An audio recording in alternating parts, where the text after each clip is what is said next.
we spoke today at a lunch. We did. And yourself, myself and Bill, and for some reason we dusted off the old enforcer.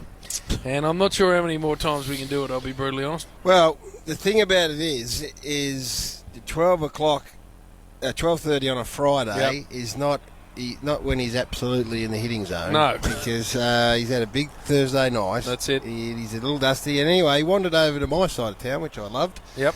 And rolled in a black slack. A black golf pant, Chief. Seersucker. Those real stretchy that probably went out in Wayne Grady's day back in the early 90s. An Argyle sock. Yep, that's and it. And a pair of black Vans. That's it. And a orange singlet. That's it. And an electric blue polo shirt. With no belt. Sligo? Sligo. Tucked in, no belt. That's how he rolled in there. Tucked in, no belt. Yep. That's criminal. Oh, but Did you take a photo? I'm telling you. No, did we actually get a photo? I don't know. We did. Oh. Anyway, what happened at Purple is we turned up, and Hutchie said we'll get there by 12:15. Yes, so fatal mistake. I got there at 12:15, and the Foss was there. We virtually pulled in together. Bill was a couple of minutes later, and Gaz was probably 8 minutes after that. So we're all around about exactly when we needed to be there. But Sam stood with Bill and myself for about, I reckon, 4 minutes. Yep. And then two of the very nice men who'd been on the ride arrived at the lunch and said hello to us. And Sam put up with that for, I reckon, about another 15 seconds and then went back, Chief, and sat in his car. His car was 15 metres away.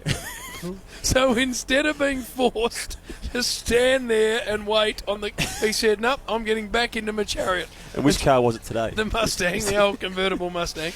So he sat in there, did he not? Until the minute we were meant to go inside, and then out he came. We knocked on his window, and he gave you that stupid look. Yes, Gaz, man, I'm on my way. And we walked in, and then you had to stand in the foyer and mingle. And have a beer with these great people for, 20 minutes, Chief. Oh. And we were due Mingling's not his strong suit. We were due to go on at 1. So I found my way into, not my strong suit, to be honest, I found my way into a nice little corner. And then he came over proceeded to eat, and this is not a joke, 30 chicken skewers. Did Easy. inhaled them. Easy. A dozen mushroom puffs. Yep. And a couple of nice blokes that started to talk, and he said to Hutchie, I'd get there. Anyway, he got on a bit of a roll before the show started and shot his best bullets. He did. Only to two other blokes. So, he got up there, and then, he had them in the palm of his hand. Yeah, well, then it was vintage. Vintage. We were just like the support act, just sitting there while he rolled one after another and just hit them out of the park. That group, Hutchie, Chieftain, with Hutchie, they got there at 12:30. They left Leonda at 5 via bus to come here. Oh, no. So they won't see much. There's a room full of them somewhere here today. By hell, Jimmy boy. And what happened, Purple, was someone, and it happens every time you speak publicly with the Force, someone asks him about the Chief. And at that point, and there's the venue we were at, Chief, that was on the beautiful venue. Leonda. Well, they've held Brownlow medals before, haven't they? Oh, I don't know. Back in the 70s? Certainly the and they always used to have the, Variety Carbine Club. That's the one. Yep. That's it. Well, a beautiful venue and an amazing canopy of gum trees. Foliage.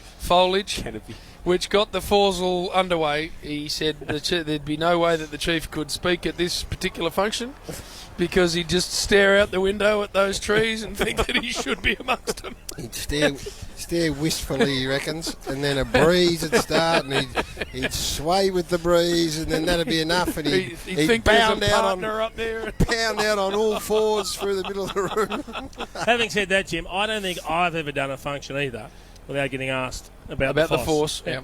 And do you give it people are 10 of your fascinated best with minutes? it. People are fascinated. I tend to dismiss him a little quicker than Do that. you? Yeah. What do you give him? No, I'm not derogatory, Jim.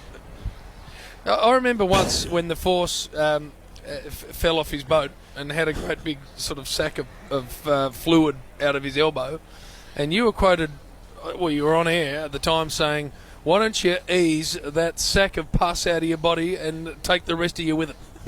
Is that what he said, Chief? I can't remember, Jim. He brings out the worst in me, the Foss.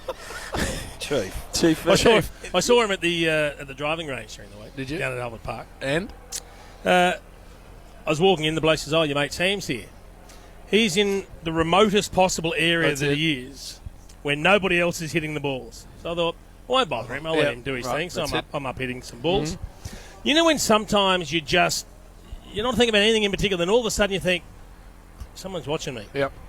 He was about 2 feet behind me, just staring. He had quietly just snuck his way up and was just there with this stupid grin on his face, going, "Now, Chief." Chief. He amuses me. He does. Do you do a lot of these functions, Chief? No. Because Gary does, and he's got a sliding scale of stories to tell. I don't do many at all. You know this, Joe, but Yes. he tells a story commensurate with the recompense. With the number of remuneration. sheets. Yeah. And he's got a story that he tells to the people who pay him a lot of money, and he won't go near it unless that story that's required. comes out. Do you do that, Chief, as well? No. Or just give it everything you've got for whatever function? Well, to be brutally honest, I don't do a lot of them, Warrior.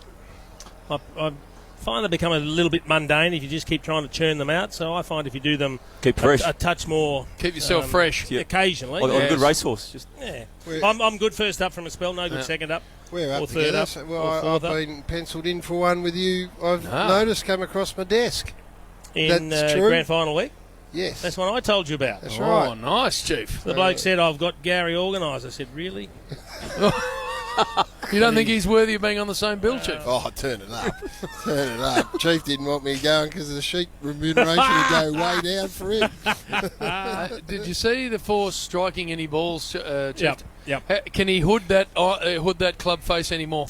Yeah, I will say this. He sat there and he went out in the windiest part. He said, "I wanted to replicate the worst conditions because he reckons he's been here dreadfully." Yep. So, he reloads and hits quicker than anyone I've ever seen at the range. Like, he hasn't even followed through. He goes, "No, don't like that one." He's putting the next ball down, ready to go again. Freakish. I think Freakish, but beautiful smooth swing. We know he can play the ball. Tempo's beautiful. Magnificent. But I think the carpal tunnel has stopped him from actually being able to get the club anywhere near square. Yeah. So it's basically facing the floor at the back, and he's got to drop it so far inside.